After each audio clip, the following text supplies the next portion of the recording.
அனைவருக்கும் வணக்கம். நம்ம டெய்லியும் prelims and mains point of வியூல 5 கொஸ்டின்ஸ் கரண்ட் அஃபேர்ஸ்லேருந்து பார்க்குறோம். இன்னைக்கு என்ன கொஸ்டின்ஸ் இருக்கு அப்படின்னு சொல்லி பார்ப்போம். First one, chief minister will launch Anbucholai scheme from Tiruchi அப்படின்னு சொல்லி கொடுத்துருக்காங்க. அதாவது அன்புச்சோலை திட்டம் அப்படிங்கிறது இந்த வருஷம் பட்ஜெட்ல அனௌன்ஸ் பண்ணியிருப்பாங்க. மொத்தம் 25 அன்புச்சோலை மையங்களை கொண்டு வர போறோம். மூத்த குடிமக்கள் நலனுக்காக இதை கொண்டு வர போறோம் அப்படின்னு சொல்லி அந்த அறிவிப்புகள் வெளியாகிருக்கும். அந்த வகையில இந்த அன்புச்சோலை திட்டம் அப்படிங்கிறது நவம்பர் 10, 2025 சரிங்களா? நவம்பர் 10, 2025 அன்னைக்கு திருச்சியிலிருந்து இந்த திட்டத்தை தொடங்கி வைக்க போறாரு நம்ம முதலமைச்சர். முதல் கட்டமா 25 அன்புச்சோலை மையங்களை தமிழகம் முழுவதும் திறக்க இருக்காங்க. அதன் பிறகு அதனுடைய வரவேற்பை பொறுத்து அது இன்னும் அதிகரிக்கப்படலாம். சரியா?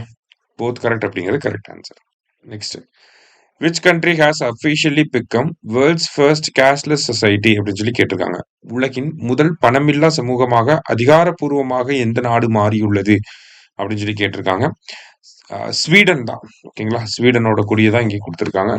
ஸ்வீடன் தான் பார்த்தீங்கன்னா அவங்களோட டிரான்சாக்ஷன்ஸ் ஃபுல்லாகவே இன்க்ரீசிங்லி டிஜிட்டலாக மாறிக்கிட்டே வந்துச்சு. இப்போ மோரார்லெஸ் எல்லா டிரான்சாக்ஷன்ஸுமே டிஜிட்டலாக தான் இருக்கு அப்படிங்கிறனால ஸ்வீடனை நம்ம சொல்றோம். அடுத்தது, 18th BRICS summit will be held in 18வது பிரிக்ஸ் உச்சி மாநாடு எங்கு நடைபெற உள்ளது அப்படின்னு சொல்லி கேட்டிருக்காங்க. ஸோ பிரிக்ஸ் அப்படின்னு பார்த்தோம்னா நமக்கு 2006 பிரிக் அப்படின்னு சொல்லி ஆரம்பிக்கிறாங்க. 2010 சவுத் ஆப்பிரிக்கா ஜாயின் பண்றாங்க. So Brazil, Russia, India, China, south Africa அப்படின்னு சொல்றோம். ஹெட் குவார்டர்ஸ் ஷாங்காயில இருக்கு. மற்றபடி பார்த்தீங்கன்னா பிரிக்ஸ்ல இப்போ ரீசெண்டா ஒரு 6 மெம்பர்ஸ் சேர்ந்திருக்காங்க. Iran, Indonesia, Saudi Arabia, Egypt, Ethiopia, UAE. சரிங்களா? I2CU அப்படின்னு சொல்லி ஞாபகம் வச்சுக்கிறோம். சரியா? இவங்கெல்லாம் அப்போ புதுசா ஜாயின் ஆன மெம்பர்ஸ். எங்க ஜாயின் ஆயிருப்பாங்கன்னா ஜான் 2024 ஜாயின் ஆயிருப்பாங்க. இந்தோனேஷியா மட்டும் 2025 ஜாயின் பண்ணியிருப்பாங்க. சரியா? இப்போ இந்த வருஷம் 2025 பிரிக்ஸ் மாநாடு பிரேசில்ல நடந்துச்சு. ஓகேவா? அடுத்த பிரிக்ஸ் மாநாடு எங்க நடக்க போகுதுன்னா இந்தியாவில் நடக்க போகுது. ஓகேவா? இந்தியா அப்படிங்கிறதா கரெக்ட் ஆன்சர். அடுத்தது, India's UPI is being used in how many countries? இந்தியாவின் யூபிஐ எத்தனை நாடுகளில் பயன்படுத்தப்படுகிறது அப்படின்னு சொல்லி கேட்டிருக்காங்க. யூபிஐ அப்படின்னா யூனிஃபைடு பேமெண்ட்ஸ் இன்டர்ஃபேஸ். சரியா? யுனைடெட்னு கொடுத்து குழப்புவாங்க.